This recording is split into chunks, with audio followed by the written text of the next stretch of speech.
चांद की मिट्टी में पौधे उगाने का कामयाब तजर्बा, सिर्फ 2 दिन में ही बीज फूट पड़े।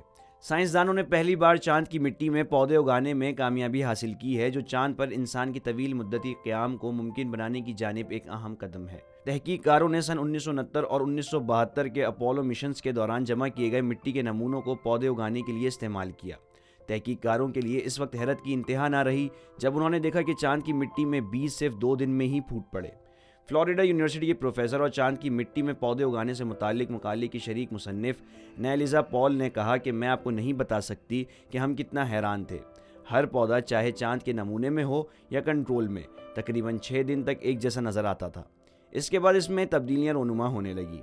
चांद की मिट्टी में उगने वाले पौधे तनाव का शिकार नजर आए और फिर आहिस्ता आहिस्ता उनकी नशोनुमा रुक गई। लेकिन तहकीक में शरीक अफराद का कहना है कि ये बड़ी पेशरफ्त है और इसके ज़मीनी मज़मरात हैं। नासा के सरबराह बिल नेल्सन का कहना है कि ये तहकीक चांद और मरीख पर इंसानी मिशंस के लिए अहम है। इस तहकीक से वसाइल को तरक्की देकर साइंसदानों के लिए खुराक पैदा करने में मदद मिल सकती है।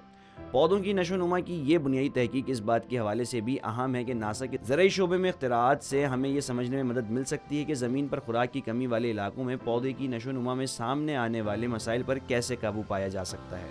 मुहक्किकीन के लिए एक मुश्किल ये है कि उनके पास तजर्बा करने के लिए चांद की इतनी ज़्यादा मिट्टी नहीं। सन 1969 से 3 साल के अरसे में चांद की सतह से 382 किलोग्राम चांद की चट्टानें, बुनियादी नमूने, कंकरियाँ, रेत और मिट्टी वापस लाए।